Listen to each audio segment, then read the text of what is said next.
Saya meminta saudara, kalau saudara membawa Alkitab, mari kita buka bersama-sama dari Perjanjian Lama, dari kitab Nabi Yesaya.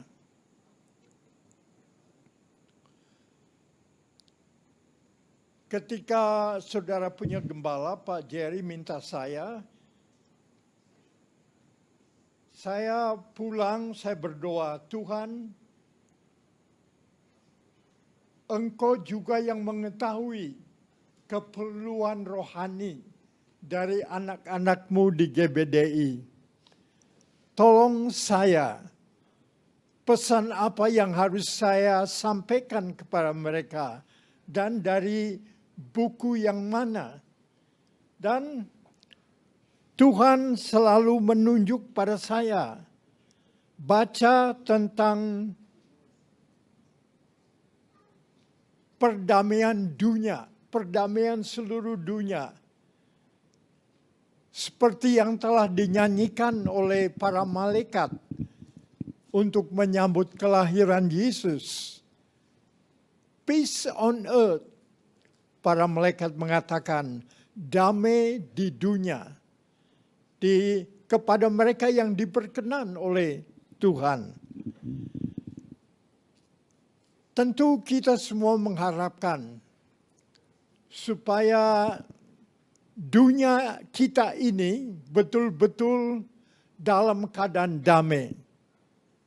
Kita tidak dapat mengatakan bahwa kita dalam keadaan damai. Lihat saja peperangan di Ukraine, antara Ukraine dan Ukraine, dia bilang, dan Rusia. Sudah hampir 1 tahun. Masih terus berjalan. Dan juga ada perasaan orang-orang Australia di sini merasa mungkin Presiden Xi Jinping akan menyerang Taiwan dan kemudian menyerang Australia. Saya dengar hal itu. Tetapi mari kita lupakan apa yang dikatakan oleh orang-orang politician. Mari pada sore hari ini kita pusatkan perhatian kita kepada firman Tuhan.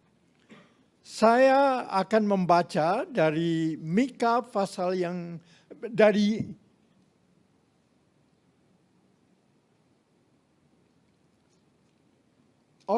Mika lebih dulu. Mika pasal yang ke-5. Oh, bukan Mika pasal 5, maaf. Wah. Mika pasal yang ke-4. Saya akan membaca ayat yang pertama sampai ayat yang ke-4. Dan kemudian kita akan membaca dari kitab Nabi Yesaya pasal yang kedua. Saya harap saudara tidak akan marah kepada saya karena saya akan membaca banyak ayat-ayat dari firman Tuhan. Tapi ini bagus untuk kita semua.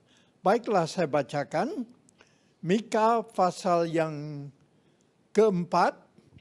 Saya akan membaca ayat 1 sampai ayat yang ke-4. Demikianlah bunyinya.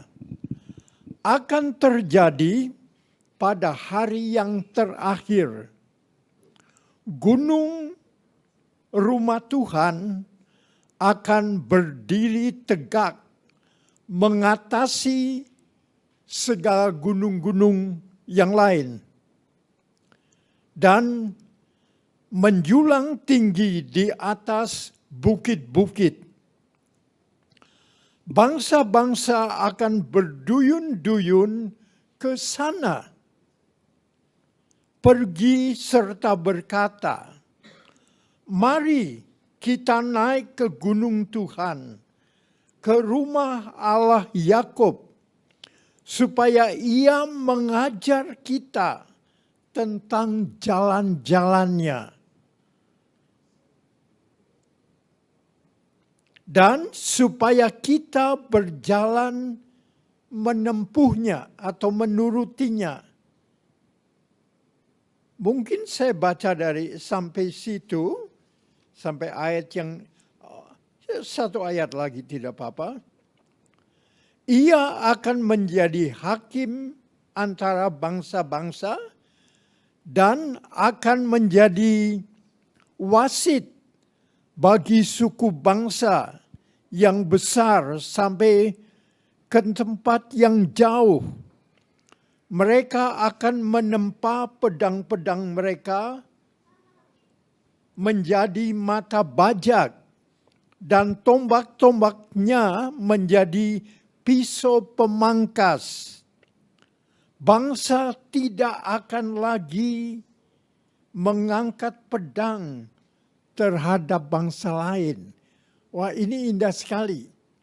Bangsa tidak akan berperang melawan bangsa lain.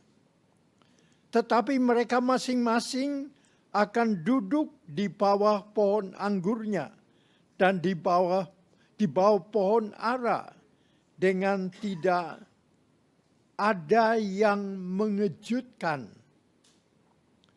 Sebab mulut Tuhan semesta alam yang mengatakannya. Baiklah, saya akan membaca dari Yesaya sekarang.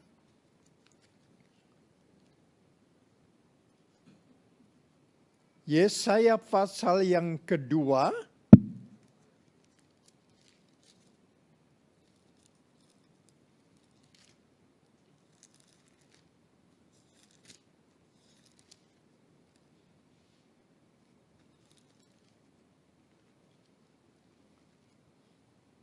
Saya akan membaca ayat mulai dari ayat yang pertama. Firman yang dinyatakan kepada Yesaya bin Amos tentang Yehuda dan Yerusalem akan terjadi pada hari-hari terakhir. Gunung tempat rumah Tuhan akan berdiri tegak di hulu gunung-gunung dan menjulang tinggi di atas bukit-bukit.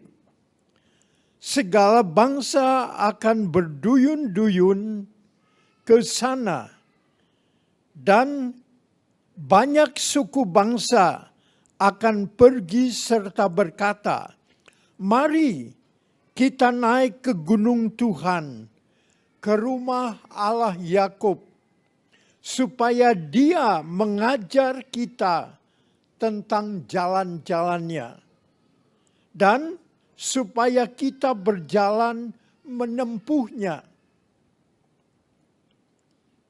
Dan sebab dari Sion akan keluar pengajaran dan firman Tuhan dari Yerusalem. Ia akan menjadi hakim di antara bangsa-bangsa dan akan menjadi wasit bagi banyak suku bangsa. Maka mereka akan menempa pedang-pedangnya menjadi mata bajak dan tombak-tombaknya menjadi pisau pemangkas. Bangsa tidak akan lagi mengangkat pedang terhadap bangsa lain. Dan mereka tidak akan lagi belajar perang. Hai kaum keturunan Yakub, mari kita berjalan di dalam terang Tuhan.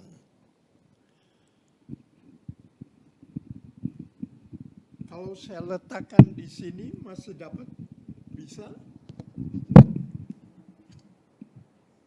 Saya akan merasa lebih bebas kalau saya nggak memegang ini.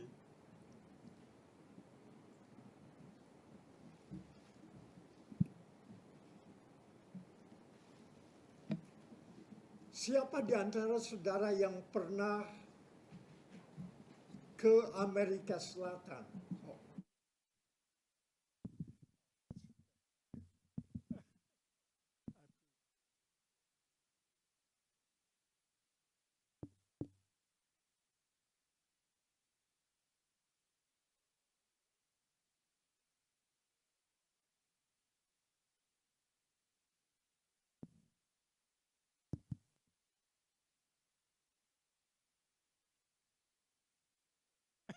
Mari kita mulai lagi sekarang.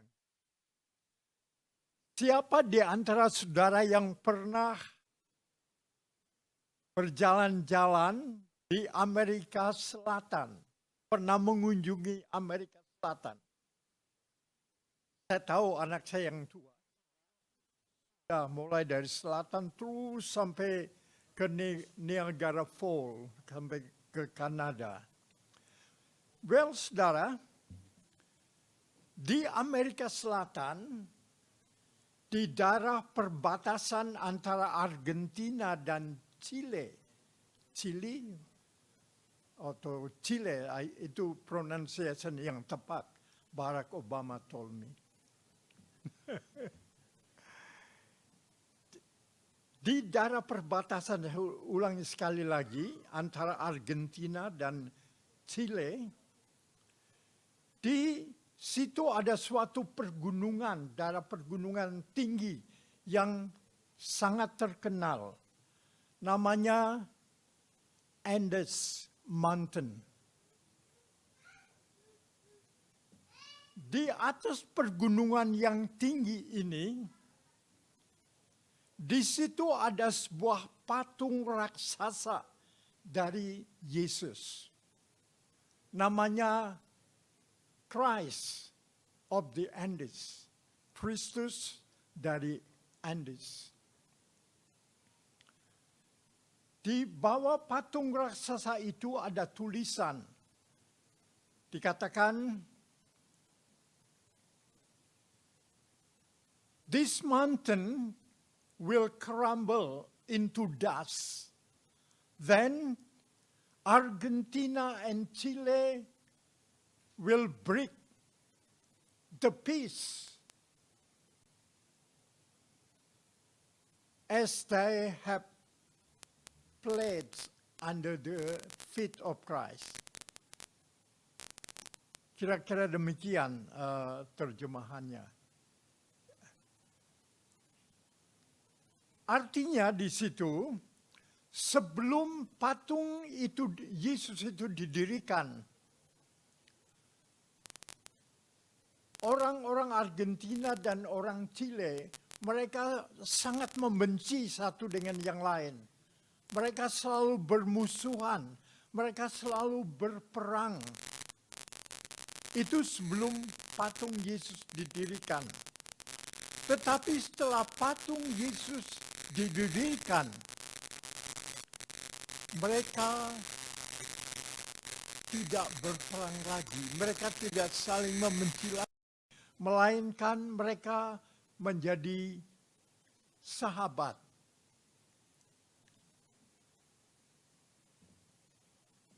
Saya ingat on Christmas Eve in 1982, a national television network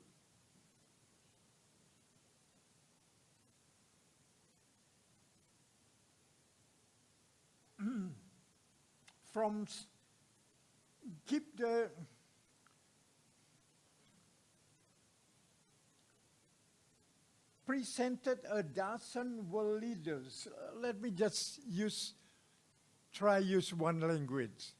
Yeah. Pada tahun 82, televisi menyiarkan pidato singkat dari beberapa pemimpin negara. Pidato singkat tentang untuk menyambut Natal. Dan pada umumnya pidato itu mereka berbicara tentang damai. Dan pada tahun berikutnya, yaitu tahun 1983,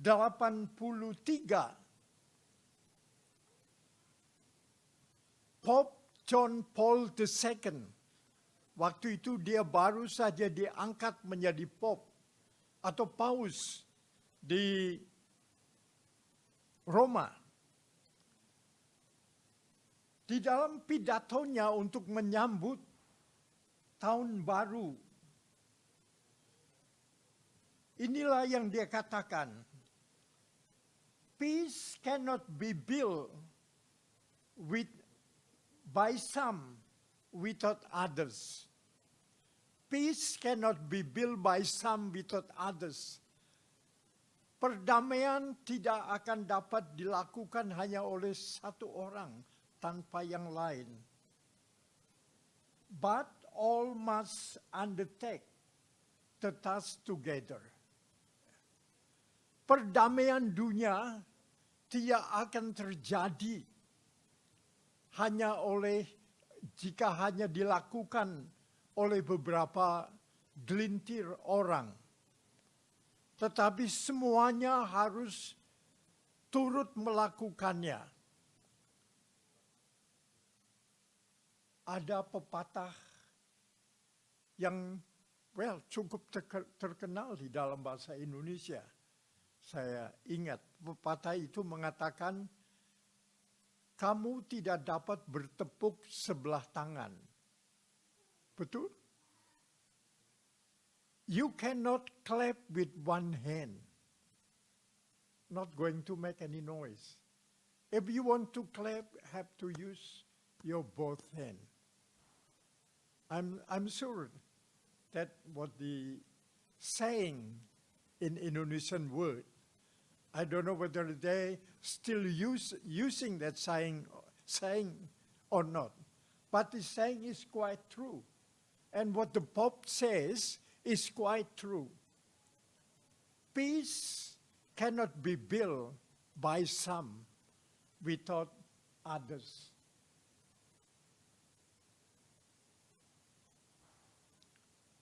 But if we want to experience peace in our world, everybody must work together to create peace. 7 centuries before Christ was born, before Jesus was born, the prophet Isaiah depicted atau menggambarkan, melukiskan a haunting vision of universal peace. Kita sudah baca tadi,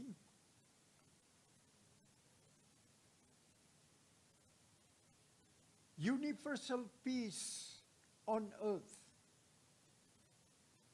The fact that not only Isaiah that talk about world peace, but his brother in God, the prophet Micah,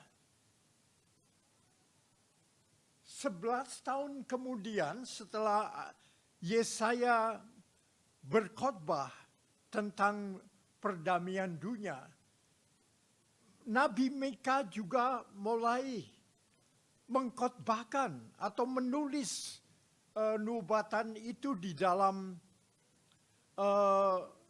bukunya. Ini menunjukkan bahwa perdamaian dunia adalah merupakan keinginan dari setiap orang pada waktu itu, dan saya yakin sekarang. Seperti orang-orang saya sebutkan tadi sedikit, orang-orang penduduk di Ukraina, sudah hampir 1 tahun mereka masih berperang, dan mereka orang-orang Ukraina ini yang mengalami banyak kekalahan, banyak yang terbunuh, banyak harta benda mereka yang binasa. Mereka, saya mendengar, saya kenal ada beberapa orang, mereka mengharapkan supaya damai di dunia ini bisa terjadi. Dalam hati mereka, mereka bertanya-tanya, kapan kita bisa mengalami damai lagi? Bagi orang-orang politician di sana, mereka senang atau bagaimana saya kurang tahu. Tapi kebanyakan rakyat, mereka bertanya-tanya, when we going to have peace again? Kapan kita akan mengalami damai lagi?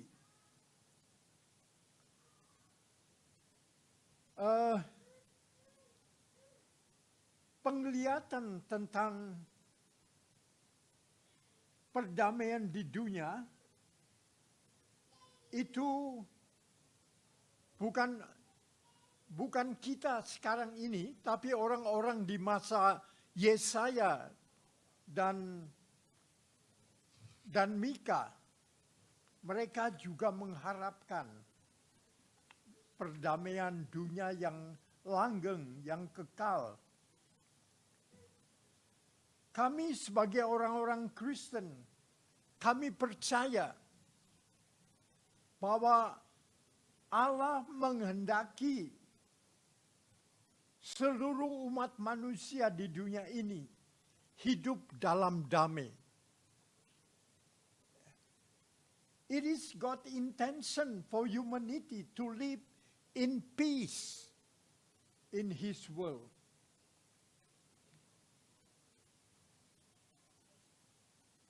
Kira-kira 2.900 tahun yang lalu, orang-orang pada waktu itu juga bertanya-tanya, kapan hal ini akan terjadi? Yesaya dan Mika katakan, in the latter day, pada hari-hari yang terakhir. Kapan yang dimaksudkan hari yang terakhir? Mungkin sekarang, pada tahun 2022, atau kita harus terus menunggu? Well, Nabi Yesaya juga Mika mengatakan bahwa untuk mengalami damai yang kekal di dunia ini, ada beberapa hal yang harus dilakukan lebih dahulu.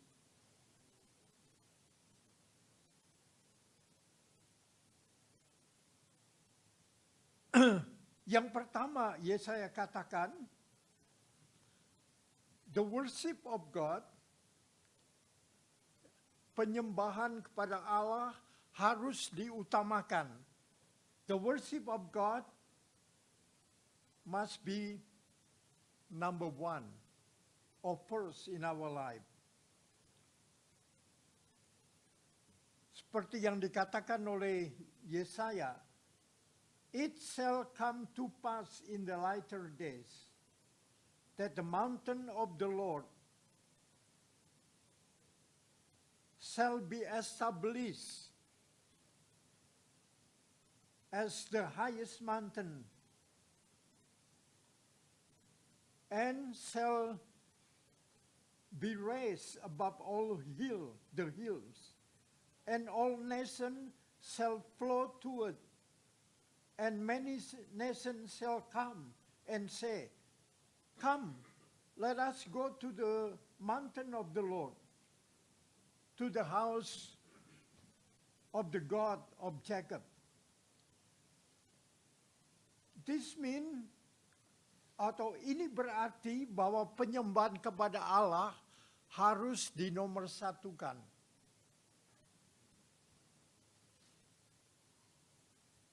Pada zaman Nabi Yesaya, pada waktu itu ada banyak ilah-ilah atau allah-allah lain di samping Tuhan.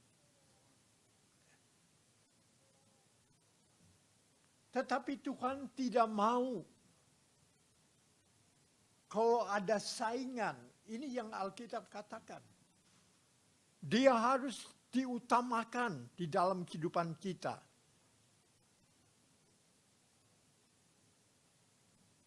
Hari ini juga banyak ilah-ilah yang disembah oleh banyak manusia. mungkin uang, money, pleasure in life, kesenangan di dalam hidup ini, popularity, wah. A lot of people like to be popular. Maybe through sport or music, anything. And through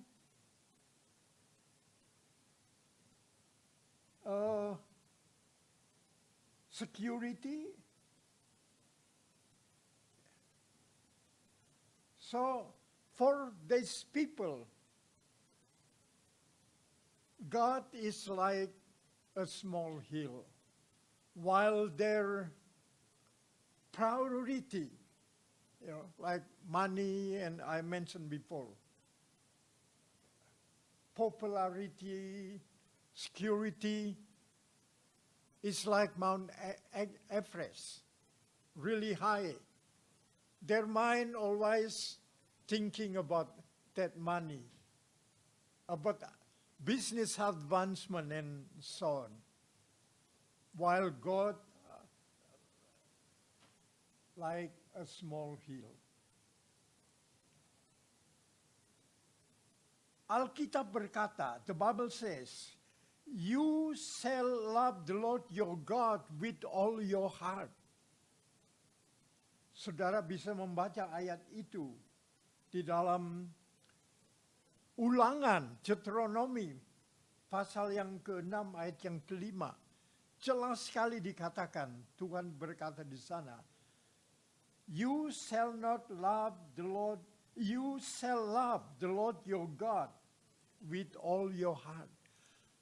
Kasihilah Tuhan Allahmu dengan segenap hatimu. Wah, siapa Tuhan ini?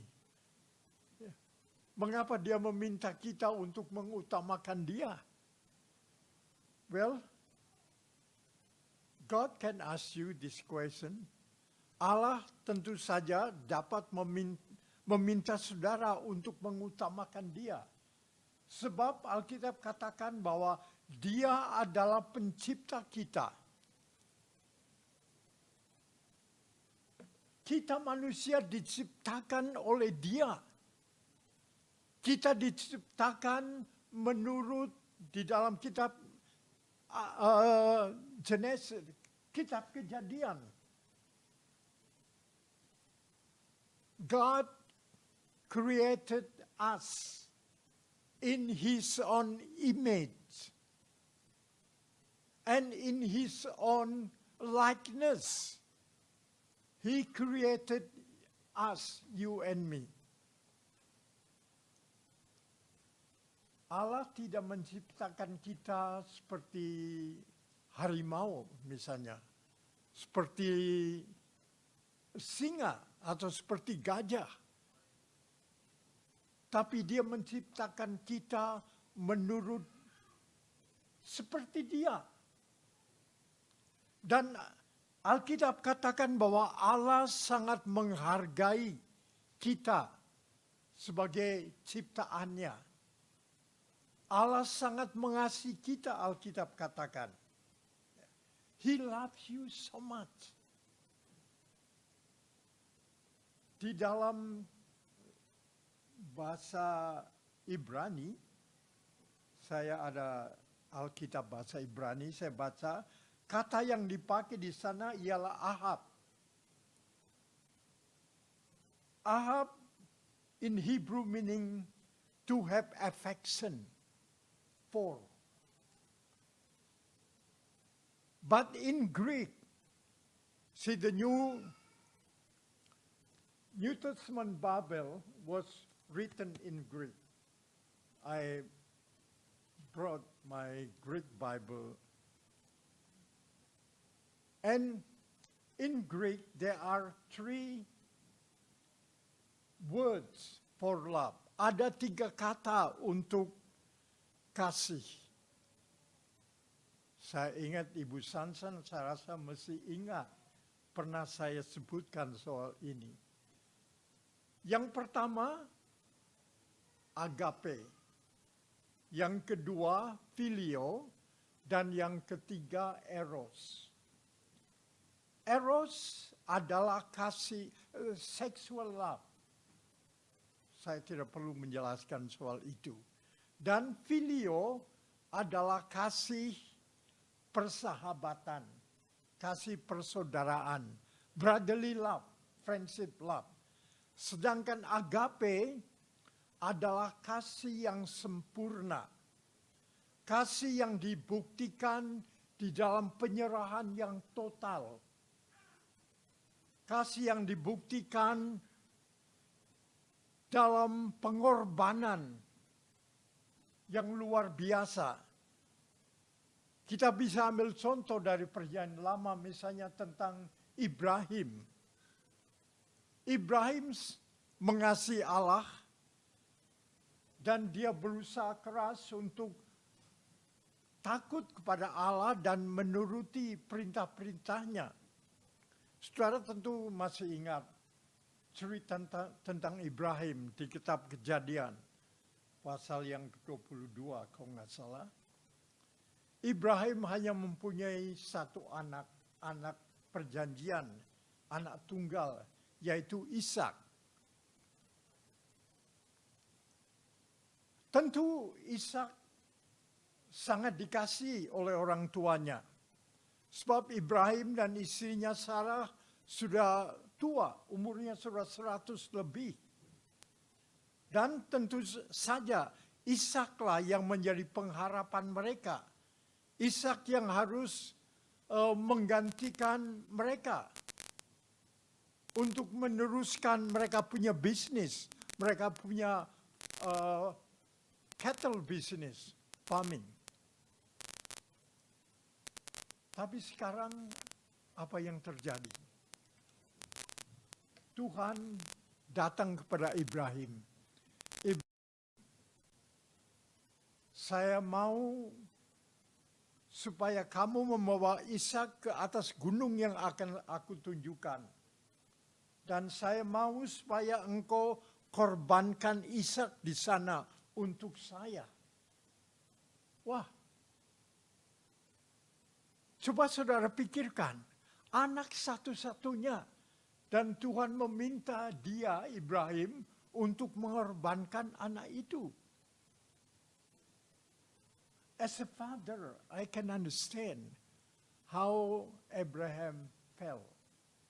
I'm sure, like Pak Sujono, Chris, But, tetapi, Ibrahim tidak mengajukan pertanyaan seperti, why Lord, mengapa Tuhan? Saya harus berbuat ini. Ibrahim he doesn't complain, tidak mengeluh. Melainkan dia lakukan apa yang Tuhan minta. Cut the story short. Sampai di gunung di mana Tuhan telah tunjukkan. Dia ikat anaknya dan siap ditaruh di atas kayu untuk dibakar, untuk dikorbankan. Dia sudah siap dengan pisau untuk membunuh anaknya. Kemudian dengar suara dari langit. Ibrahim, don't do anything to your son. Jangan apa-apakan dia. Sekarang saya sudah tahu bahwa kamu betul-betul mengasihi saya. Kamu betul-betul mentaati saya. Dan tentu saudara tahu ceritanya, Tuhan menyediakan seekor domba yang tersesat di situ untuk dikorbankan sebagai ganti Ishak. Ini contoh yang baik untuk kita. Abraham mempunyai kasih yang sejati. Kasih yang dibuktikan di dalam penyerahan total. Ibrahim tidak mengeluh, tetapi mematuhi semua yang Allah minta dari dia. Ada satu contoh lain, yaitu Tuhan sendiri. Misalnya dalam Yohanes pasal 3 ayat yang ke-16. For God so loved the world that he gave his only begotten Son, that whosoever believe in him should not perish, but have an everlasting life. Allah sangat mengasihi dunia ini, sehingga dia memberikan anaknya yang tunggal. Dan kata di situ yang dipakai ialah kata agape. Saya agak takut dengan waktu kalau saya membacakan, tapi baiklah satu ayat ini. Yohanes 3:16. Di dalam bahasa Girika dikatakan, Otes gar egapesan. Egapesan itu sama dengan agape. Dipergunakan untuk orang kedua tunggal. Dikatakan di sini, Otes gar egapesan hoteos. Theos itu Tuhan. Ton kosmon. Kosmon dunia. Oste ton uion. Uion itu anak laki-laki. Ton monogene eduken. Monogene atau monogami itu asal dari bahasa Greka. Anak, salinan bahasa Indonesia itu lebih tepat. Pakai anak yang tunggal satu-satunya. Allah merelakan anaknya yang tunggal yang satu-satunya dikorbankan di atas kayu salib. Untuk menebus dosa-dosa kita. Sehingga kita yang percaya boleh selamat dan memiliki hidup yang kekal. Jadi agape ini memang adalah kasih yang dikehendaki oleh Tuhan. Tuhan menghendaki saudara dan saya mempunyai agape di dalam kehidupan kita sehari-hari. Pada suatu hari, ada seorang guru agama datang kepada Yesus dan bertanya kepada dia, hukum yang manakah yang terutama di dalam firman Tuhan? Hukum yang mana? Dan ini apa yang Yesus katakan kepada orang itu. Kasihilah Tuhan Allahmu dengan segenap hatimu. Di dalam bahasa Greka dipakai agape. Agapes kurion tonteonso. En ole te kardia. Kardia adalah hati. Kai en ole te pesukeso, dengan segenap jiwamu. Kai en ole te dianoiaso, dengan segenap pengetahuanmu.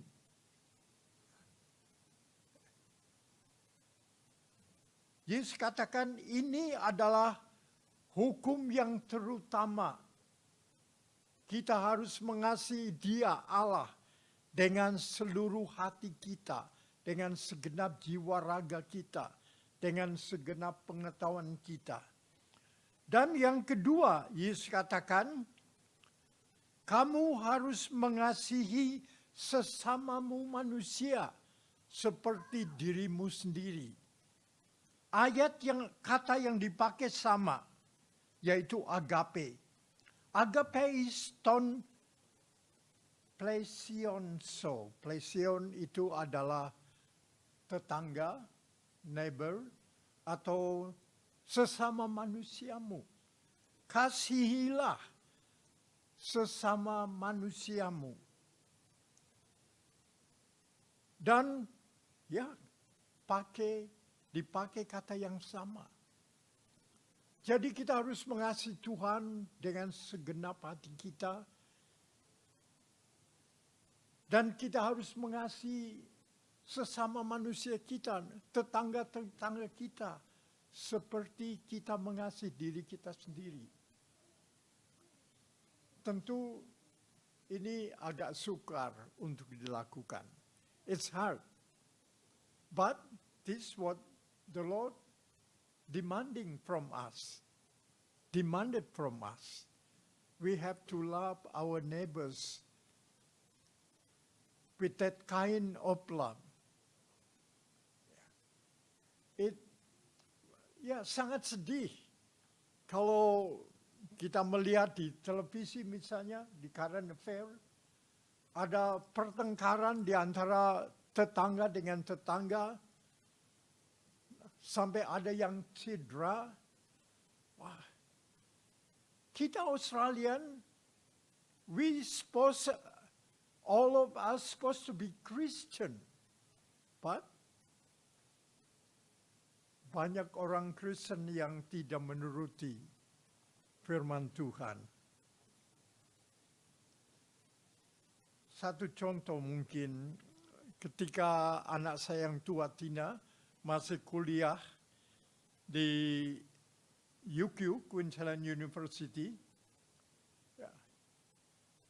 sebelum dia punya mobil, dia harus pakai bus atau kereta api ke sana, dan pulangnya juga demikian. Tapi rumah kami jauh di Ball Hill. Pada suatu malam, yaitu hari Jumat, saya ingat, Jumat malam, dia minta saya, "Dad, could you pick me up from the city?" Yeah, no problem. Saya jemput dia dari kota, dan waktu itu hujan. Saya nyetir mobil di suburb Gympie Road, suburb yang namanya masih itu antara Kedron dan Sunshine. Di situ ada satu pabrik kue-kue. Dan malam itu sunyi, kira-kira jam 8. Waktu kami sampai di dekat pabrik itu, kami melihat ada seorang sedang mendorong mobilnya rupanya mogok. Dan anak saya Tina bilang, "Dad, stop. We have to help him." She insisted that I stop, so I did. We stopped and we get out from the car and asked the man, "What's wrong?" My daughter knows a little bit about cars. So we helped. When finished, I said to the man, "Please, sit, hop back in the car." And we push. Just one push, bang! The car worked. So the man came out, and I can see his face. He's so thankful, And I said, "Well, have a good night." Ini satu contoh yang kecil saja. Banyak contoh-contoh lain. Saya tidak ada waktu untuk mengemukakannya. Tapi itu yang Tuhan kehendaki. Supaya saudara dan saya menunjukkan kasih yang sejati kita kepada orang lain. Ada satu contoh lagi, yaitu kalau saudara ada waktu, 1 Korintus pasal 13 di rumah, tolong baca. Saya akan jelaskan saja. Ini merupakan kesaksian dari Rasul Paulus kepada jemaat di Korintus, kepada gereja di Korintus. Dia katakan, mungkin saya dapat berkata-kata dalam bahasa manusia dan bahasa malaikat. Paulus seorang yang pandai. Dapat berbicara dalam bahasa banyak bahasa. Greka, Hebrew, dan lain-lain. Dia katakan, andai kata aku dapat berkata-kata dalam seluruh bahasa manusia dan bahasa malaikat, tetapi kalau aku tidak mempunyai agape, kata yang dipakai di 1 Korintus pasal 13 ialah agape. Saya tidak ada artinya. Khotbah-khotbah saya akan kosong seperti gong, dia bilang. Gong suaranya besar, tapi kalau lihat di dalamnya kosong. Ya banyak orang Kristen yang hanya bicara besar, tapi pada prakteknya kosong. Lebih jauh, Paulus katakan, andai kata aku mengetahui rahasia-rahasia dan masa depan, apa yang akan terjadi, dan saya mempunyai iman yang kuat untuk dapat memindahkan gunung. Andai kata saya memberikan uang saya didermakan kepada mereka yang memerlukannya, bahkan mengorbankan tubuh saya untuk dibakar, dikorbankan. Tetapi kalau itu tidak berdasarkan agape, kalau aku tidak mempunyai agape, semuanya itu tidak ada artinya. Saudara baca sendiri, kalau ada waktu di rumah, 1 Korintus pasal yang ke-13, seluruh pasal. Hanya 13 ayat, nggak banyak. Jadi ini contoh yang baik dari Rasul Paulus.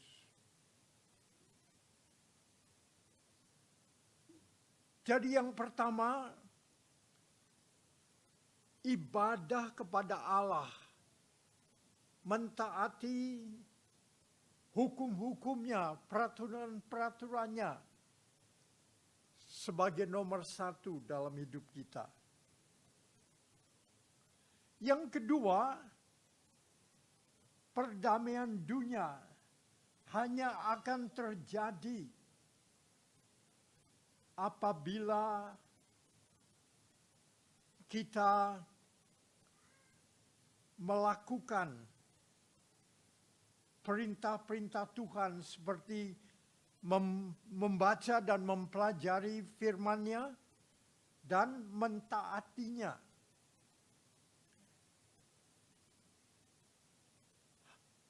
Kita melihat pada bagian yang kedua ini, satu hal yang betul-betul menggembirakan akan terjadi apabila kita melakukan itu semuanya. Di sini kita melihat dalam Yesaya pasal yang kedua, ya, bahwa orang-orang dari segala bangsa, Australian, European, African, American, North and South Korean, I pray for them that North and South Korean, one day they can be together again, be one peace. They can live in peace. Dan yang lain-lain. Orang Indonesia, orang Chinese,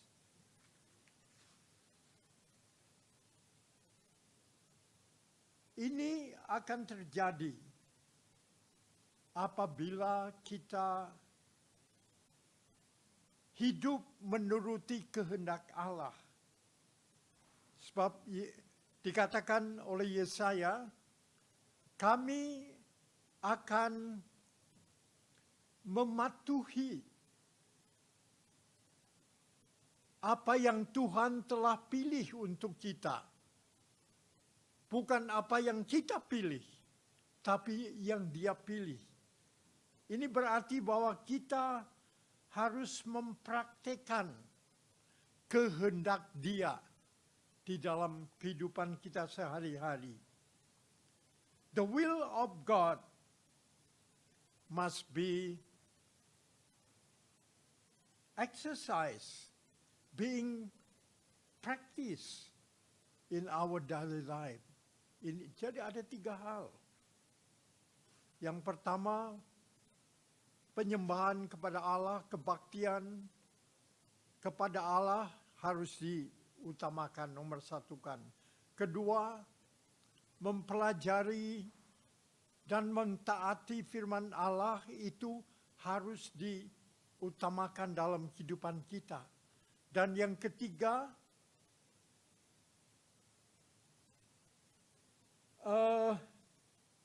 mentaati firman Allah atau kehendak Allah itu harus kita lakukan. Kalau ketiga hal ini kita dapat melakukannya, world peace akan terjadi. Mika katakan, Tuhan yang mengatakan ini. Kalau Dia mengatakan, pasti hal itu akan terjadi. Not Mika or Isaiah himself, but God tell them to tell others that it is from Him. It is His intention that all of us live in peace.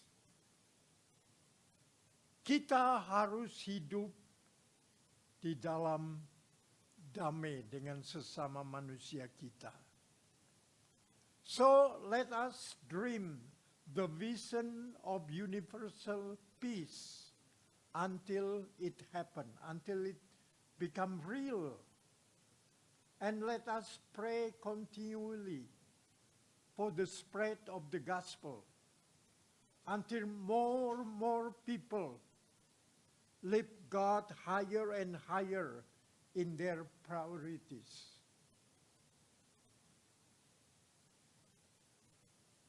Kita harus berdoa dengan sungguh supaya Injil dapat diberitakan kemana-mana, supaya banyak manusia di dunia ini akan meninggikan Allah, sehingga Allah akan melebihi segala gunung-gunung.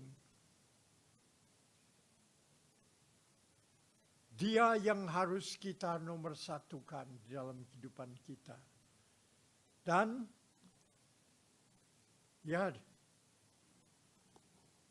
orang akan melihat, orang pasti akan tertarik.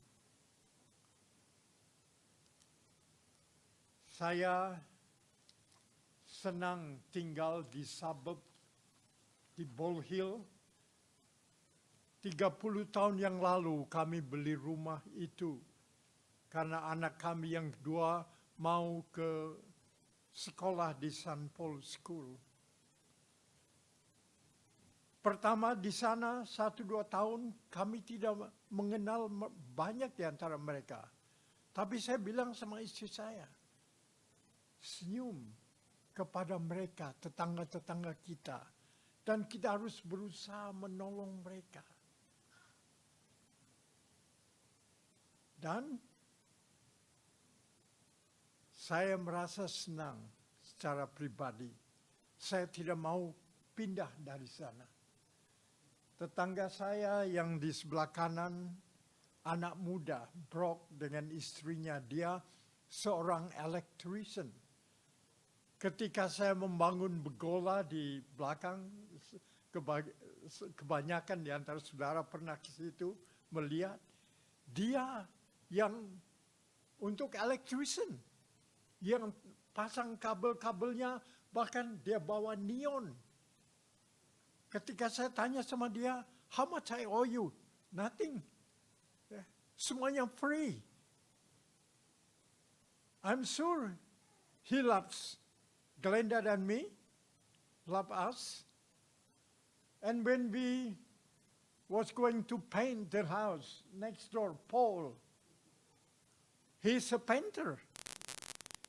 And Paul says, use my equipment.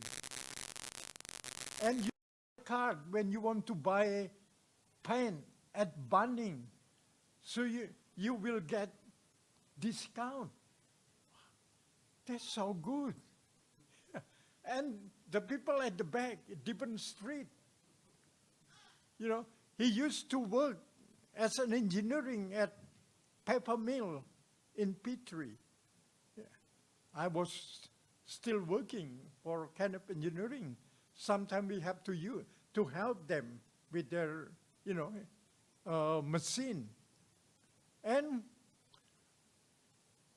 he told me, if your mower or your weed eater need fixing, bring to me.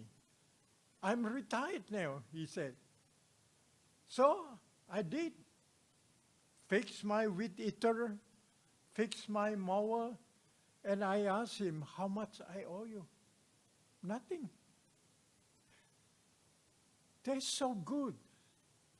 He didn't do that to everybody, but I'm sure he respects Glenda and myself.